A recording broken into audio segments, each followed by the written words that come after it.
24페이지 하나님 주시는 말씀 잠언 27장 23절의 말씀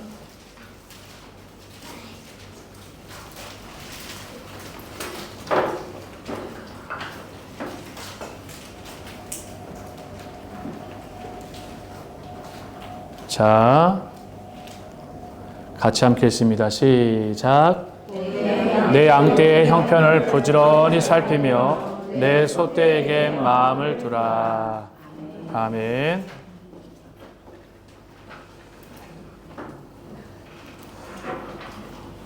한 주일 동안 잘 지내셨죠? 우리 주변에 계신 분들하고 한 번 더 인사 나누겠습니다. 윙크로 인사드립니다.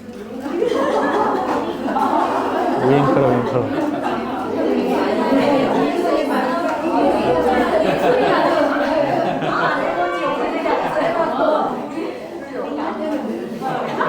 오늘 2부 예배 때 이렇게 인사하려고 그러는데 큰일 났네. 윙크 왜 안 하세요? 안 한 지 하도 오래돼가지고. 네, 이제 방학이죠. 어제 이제 유니온 한글학교 조회를 하면서 이제 방학 시즌이 이렇게 되어졌습니다. 방학이 되어지면 매우 중요한 영적 분수령 가운데 놓여져 있습니다. 다시 방학이 되면 매우 중요한 영적 분수령이 되어집니다. 제가 중고등부 20년 정도를 사역을 하면서 방학만 되면 아이들이 달라져서 오는 거예요. 다시 중고등 사역을 20년 동안 진행하면서 방학만 되면 애들이 달라져서 오는 거예요. 어느 정도로 제가 민감하게 예민하게 잘할 수 있냐면 그때는 중고등부 아이들을 제자 훈련을 금요일마다 제가 계속 시킨 상태였고 토요일도 불러서 제자 훈련을 시켰기 때문에 그 아이들에게 매일매일 이렇게 숙제가 있었어요. 매일매일 또 해야 되는 분량들도 있었고 그래서 방학이 되어져서 아이들이 갔다 오는데 아이들이 갔다 오니까 나빠져서 오는 거예요. 어린아이들 같은 경우에는 없던 틱이 생긴 거예요. 제가 그랬어요. 왜 틱이 생겼을까? 그 엄마랑 상담을 하다 보니까 알게 됐어요. 애랑 한국 가가지고 지겨워 죽는 줄 알았고 또 하나는 한국 가가지고 애하고 매일같이 싸웠대요. 왜냐면 한국 갔더니 얘가 완전히 풀려가지고 할아버지 할머니를 그냥 뒤에 등이 없고 기세가 등등해서 그냥 뭐 아침 뭐 눈 뜨면 1시 2시예요. 눈이 뜨면 1시 2시인 거예요. 그럼 그때부터 시작해가지고 게임 그냥 뭐 게임하러 다니고 게임을 뭐 매일같이 줄기차게 게임을 하고 좀 친구도 만나고 누구도 만나 그랬더니 만나는 애들이 누구냐면 방콕에서 있었던 애들하고 모여가지고 또다시 뭐 PC방 가가지고 그러고 엄마가 계속 싸우고 그렇게 해서 들어왔던 가정들. 그러다 보니까 엄마가 계속 애랑 싸우고 긴장감을 갖고 하지마 그만해 계속 이러다 보니까 애랑 막 싸우면서 애가 막 없던 손가락을 물어뜯는 막 그런 버릇도 생기고 방학이 끝나고 나면 우린 45일 동안에 아이들의 상황을 접하게 될 겁니다. 더 세속화된 아이들, 더 중독된 아이들, 구하는 반대로 부정적으로만 해석되지 않아요. 건강해서 온 아이들이 있고요. 키가 자라서 온 아이들도 있고요. 또 하나 신앙이 자라서 온 아이들도 있어요. 이런 아이들 자세히 보니까 선교사 자녀들 가운데 예를 들어서 MK 수련회 같이 참석을 했다거나 아니면 우리 할머니 할아버지가 다니는 교회 갔더니 수련회가 있는데 거기 수련회 가서 은혜를 받고 온 아이들. 좋은 기회가 돼요. 왜냐하면 상황과 환경이 달라지면 은혜 받을 수 있는 더 확률이 높아요. 확률이 높다는 건 뭘 말하는 거냐면 늘 같이 평범한 일상 가운데 똑같은 사람들이 아니라 새로운 사람들이다 보니까 내 주변부를 영향을 돌리기보다는 내 주변부를 살피기보다는 누굴 바라보는 거예요? 누굴 바라보죠? 하나님 바라보고 예배에 집중하다 보니까 애들이 은혜를 받고 오는 친구들이 있습니다. 그래서 두 가지 한 가지 이 원칙을 잘 기억해야 돼요. 두 가지 한 가지 이게 무슨 말인가? 그러니까 방학이 되어지면 두 가지는 반드시 꼭 지켜야 돼요. 부모님이 관리하는 교육으로 넘어가야 돼요. 방학이 되어지면 이제 부모님께로 이제 토스되어지는 완전 토스되어지는 거예요. 그 다음에 두 가지 중에 한 가지 첫 번째가 부모님께 토스가 되어진 다음에 제일 중요한 건 아이들의 영적 루틴은 방학 기간에 잡아줘야 돼요. 이 두 가지가 꼭 반드시 되어야 되지. 안 그러면 여러분 이제 더 커가는 아이들, 더 어른 되어져 가는 아이들, 더 등치가 커져가는 아이들, 이 아이들을 관리하는데 만만치 않습니다. 방학이 되어지잖아요. 방학이 되어지면 교회는 느슨해진다고 생각하는데 저는 그러지 않아요. 제 교육 방침, 중고등부 아이들 이럴 때 뭐 절반이 가든 이런 건 상관없어요. 중요한 건 그 순간에 자리를 떠나 나간 아이들은 부모님께 토스하고 부모님이 영적 루틴을 잡아주고 교회가 루틴을 잡아줘야 돼.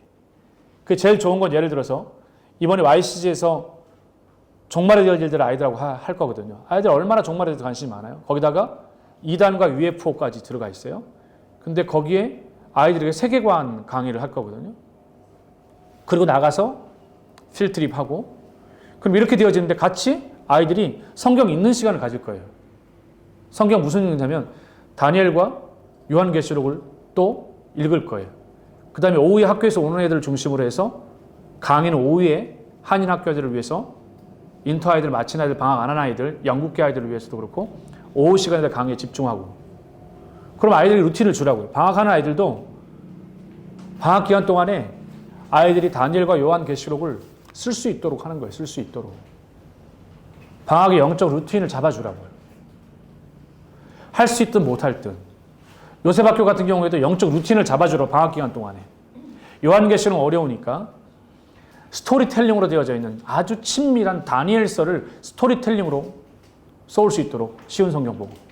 그 아이들에게 방학 기간에 영적 루틴을 잘 채워온 아이들에게 요셉학교나 다사이 아이들 같은 경우에는 눈에 보이는 시상을 해주는 게 되게 중요해요. 자라가는 애들에게 천국에 대한 얘기만 아니면 하나님 나라를 먹고 마시는 이 영적 거룩한 이런 메시지보다 아이들에게 영적으로 잘 팔로우에 따르는 아이들에게 그 아이들에게 성과를 잘 해주는 거예요. 그게 달란트예요. 잘하고 있어요. 달란트. 어른의 관점으로만 아이들을 바라보면 이 아이들의 세계의 신앙교육을 이해하지 못해요.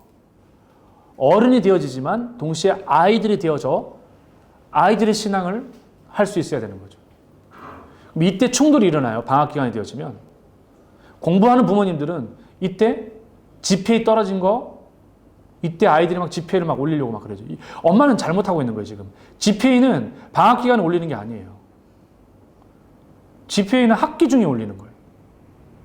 토플이나 AP나 그 다음에 또 다른 엑스트라가 방학 기간 인텐시브로 올려주는 거예요. 그러면 오히려 이 아이들에게 루틴을 만들어서 스스로 공부할 수 있도록 빨리 만들어줘가지고 이 아이들이 방학을 잘 보낼 수 있도록 빨리 만들어주는 게 되게 중요합니다. 그래서 아이들이 갔다 왔을 때 영적 성장이 있는 방학이 되어야 되는 거죠. 그럼 교회는 방학이 되어지면 이때 남아있는 자들을 위한 최고의 교육의 환경이 되어져요. 왜요? 숫자가 확 줄잖아요. 그럼 숫자가 확 줄어진 아이들에게 남은 자들에게 베푸시는 하나님의 은혜를 쏟아부어야 되는 거예요. 남은 자들에게.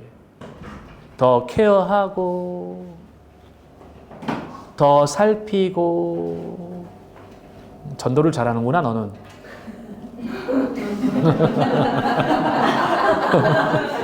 전도왕이야? 자 빨리 의자 준비해줘야지 빨리 전도왕.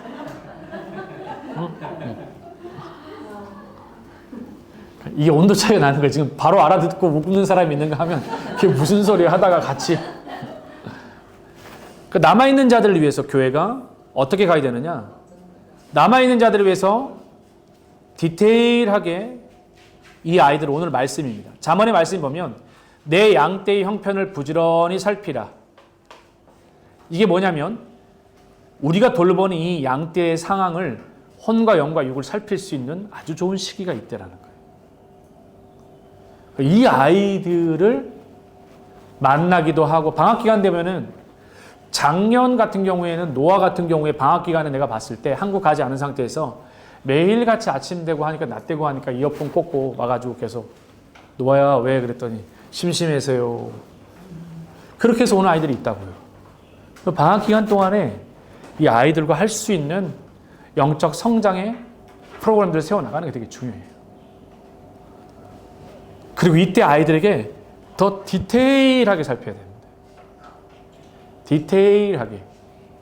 영적 성장이 있는 디테일한 목적을 잡아야 되는 거예요. 그래서 성경 맥잡기도 노는 프로그램 절대 안 만들죠. 네? 절대. 뭐 게임을 아이들한테 맡기더라도 아이들이 영적 성장이 담겨져 있는 것처럼 신앙생활의 영적인 부분들을 깊이 고민할 수 있도록 아이들을 잘 살피는 게 되게 중요합니다. 방학 기간 되면은 몇 명이 빠져나가는데 이렇게 하면 우울해할 필요가 없어요. 오히려 가기로 작정된 아이들이 있잖아요. 말 진짜 안 되는 부모님들이 있거든요. 그냥 잘 갔다 오시라고 그냥 이렇게 얘기할 수밖에 없어요. 그러니까 그분하고 싸우면서 에너지를 소진하지 말아요. 제가 그렇게 많이 선교사님들 부모님들하고 싸워보니까 제가 지치더라고요. 그리고 솔직히 지치니까 그 어머니하고 싸우는데 지치니까 제가 애를 보는데 애가 예쁘게 안 보이는 거예요. 이게 그렇게 되더라고 권사님 이게. 전 진짜 그래서 그러지 말고 그냥 몇 번 강권해서 성경대로 딱 3번 권하시고 그래도 그렇게 가는 사람들은 어쩔 수 없어요. 그러나 가는 사람을 향해서 저주하거나 원망할 필요는 없어요. 잘 다녀오시라 그래야지. 건강하게 잘 다녀오시라고. 영적 성장을 맛보고 은혜를 누리고 다가오라고 그렇게 해야 되시지. 그러지 마시고. 그래서 남아있는 자들에게 하나님의 은혜를 잘 듬뿍 담아내는. 그럼 저는 아이들에게 못다한 이런 시간들 있잖아. 아이들하고의 그런 시간들. 그 다음에 적은 소수의 인원이 딱 되어지면 아이들이 뭐가 가능하냐면 학년별의 크로스 친교가 가능해요. 그동안 이제 학년별로 묶여졌던 그런 교제의 만남이 선후배 사이의 영적인 것들로 공동체 훈련이든 일주일 단위로 한 달 정도만 해버리면 진짜 어느 순간에는 또 아이들 동생들 데리고 또 나가기도 하고 그런 시간들을 보내게 된다면 어떻게 우리가 이 방학 기간을 잘 셋업을 하냐에 따라서 정말 영적 성장에 엄청 귀한 은혜가 되어지죠. 그러면 가시는 분들은 어떻게 되느냐? 나름대로 이미 지금부터 준비해야 돼요. 가서 그냥 대책 없이 뭐 있으면 가겠지 그러지 마시고 휴가가 일주일 정해지면 우리 어디도 방문하고 이렇게 하는 것처럼 아이의 방학을 위해서 좋은 프로그램들 한번 찾아보시라고요. 한국에서 할 수 있는. 그 다음에 이제 성경, 그 다음에 집회 이런 부분들. 그 다음에 엄마 아빠가 같이 한국에서는 오픈 피아 찬양 워십 집회도 한번 같이 가지고 그래서 이렇게 드려지는 예배도 보게끔 하고 또 한국에 이렇게 드려지는 상예배도 볼 수 있고 그 다음에 남아있는 자들에게 또 중요한 여름 때 가장 핫하게 우리가 했던 게 아이들에게 인텐시브하게 악기를 많이 선후배 사이에 가르쳐 주기도 하고요. 그 다음에 불러와서 악기를 집중적으로 가르쳐서 이 아이들이 예배자가 될 수 있도록 키우도 하고 그래서 고민을 해서 이 방학 기간이 다시금 45일의 여정을 통해 모두가 서로가 자란 모습을 볼 수 있는 영적 성장의 모습을 볼 수 있는 그런 시스템이 될 수 있도록 세워나가는 것이 되게 중요하다. 그래서 교육부 안에서도 방학 기간은 우리가 방학 기간 이제 더 밀도 있게 더 섬세하게 더 디테일하게 더 성경적 교육을 집중할 수 있는 그런 기간들로 전체가 세울 수 있어야 돼요. 그리고 한글학교나 GCLS도 방학 기간에 방학으로 탁 던져두지 말고 오히려 이제 한 주가 남았다라면 이 방학 기간에 가능하면 숙제와 과제를 줘서 늘 해오시는 것처럼 꼭 아이들에게 또 마치고 나면 시상도 하고 해서 그런 것들을 좀 잘 나눌 수 있는 그런 기회가 되면 좋겠고요. 또 저 같으면은 중고등학생들한테 한국 갔다 오면은 한국에서 꼭 기독교 영화 2편 정도는 보게끔 했고요. 중고등부 아이들 숙제를 줬어요. 그 다음에 교보문고에 가가지고 중고등학교가 학생들이 봐야 될 책들 그 안에서 읽고 오기. 그럼 애들이 일주일 동안 가서 한 2, 3일 정도는 교보문고에 가서 바닥에 앉아가지고 사지 말고 거기서 다 읽고 오는 거죠. 읽고 오기도 하고. 이런 어떤 것들을 아이들에게 성장 패턴으로 주면 되는 겁니다. 그러니 그냥 방치해 두지 마시고 신앙의 성장이 일어날 수 있도록 그렇게 꼭 좀 잘 준비해 주시면 좋을 것 같습니다. 함께 기도하겠습니다.